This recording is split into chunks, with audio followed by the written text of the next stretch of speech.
Hello everyone, welcome back. In the previous video, we have seen the introduction about this for loop, while loop, break, continue, and range.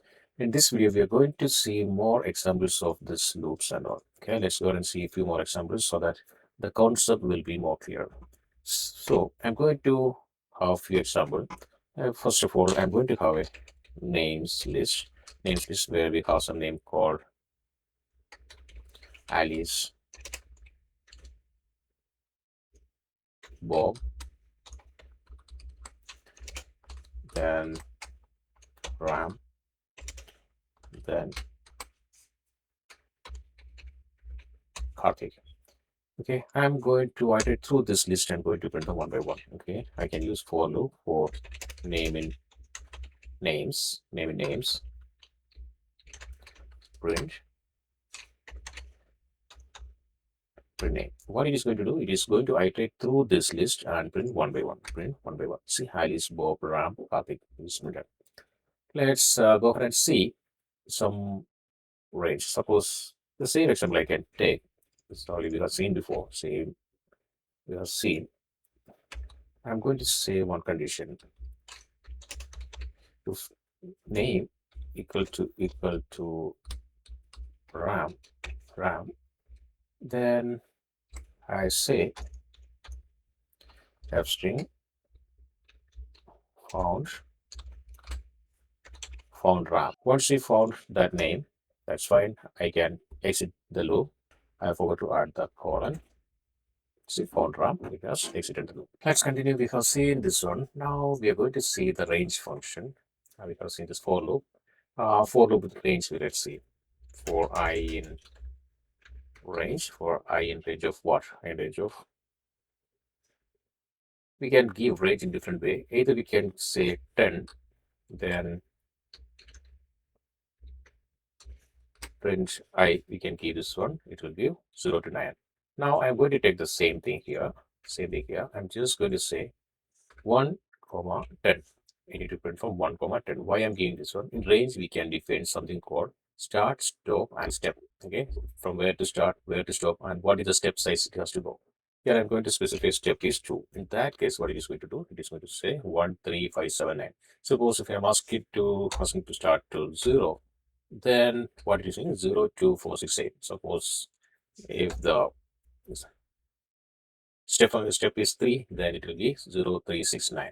This is how we can use for with range.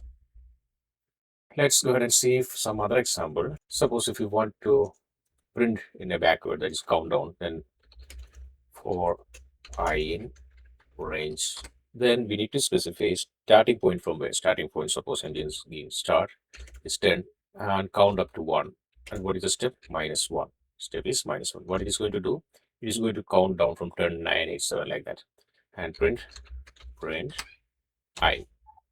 It is going to print C 10, 9 like this. If you want to give up to 1, then give 0. It will count from 10 to 1. Now let's go ahead and see another use case. This is something unique. So we print each character and count the vowels.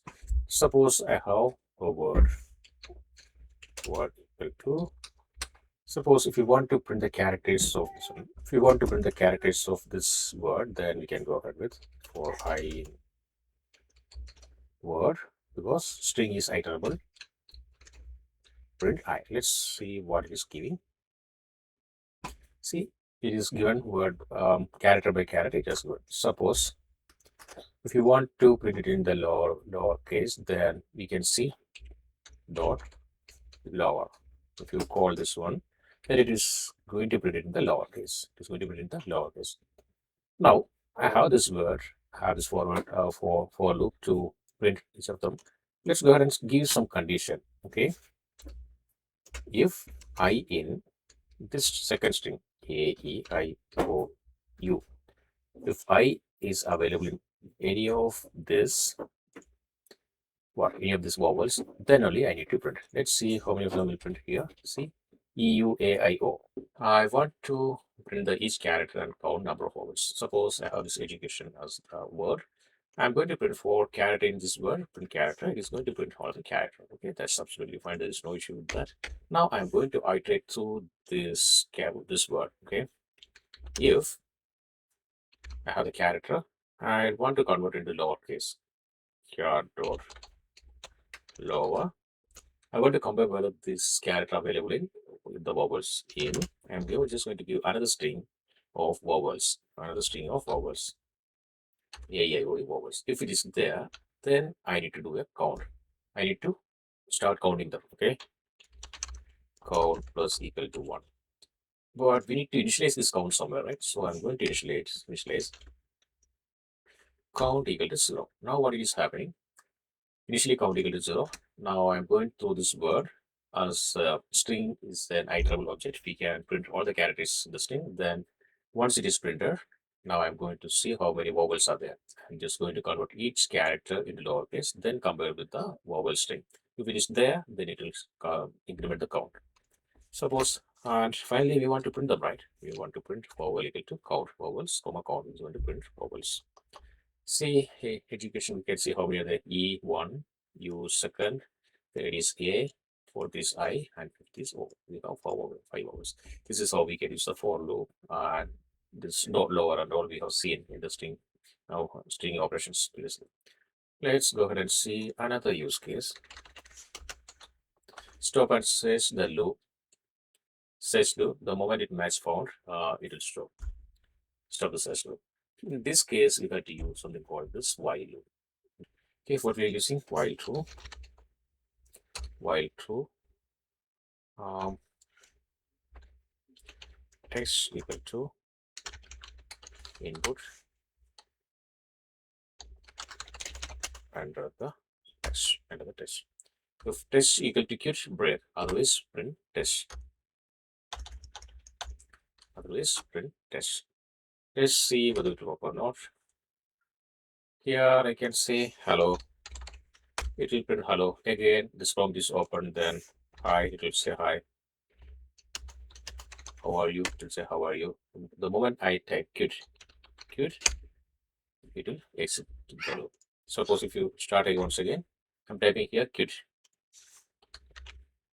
it will exit the loop. What we have mentioned, if the test equal to quit, then break. Otherwise, keep on asking the test and printing it in the loop. This is what the other use cases.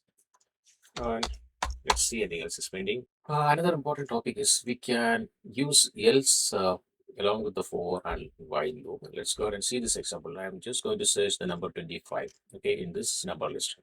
What I'm looking for any numbers, if the number equal to target, it is iterating through this number. If we got this number, then we're going to say print found and we're going to break it there. If not found, then it is going to print not found. As of now, it is not there. Let's add 25 there. Then it is going to say found. It is going to say found. This is one of the other use case. Then let's go ahead and see how can we use else with while loop. Here we have the count is 1, while count less than or equal to 3, print count is incrementing, else loop completed. Okay, 1, 2, 3, loop completed. Once it is finished, it will go out of the loop, then it will execute this else loop and say loop completed. This is all about the Python for loop. Sorry, yes, Python for loop and while loop. We have seen a lot of examples. In the next one, we are going to discuss about another important topic that is called enumerate and zip. We have a lot of application for this enumerate and zip function that we are going to see. Hope you enjoyed this video. See you in the next one. Bye. Have a good day.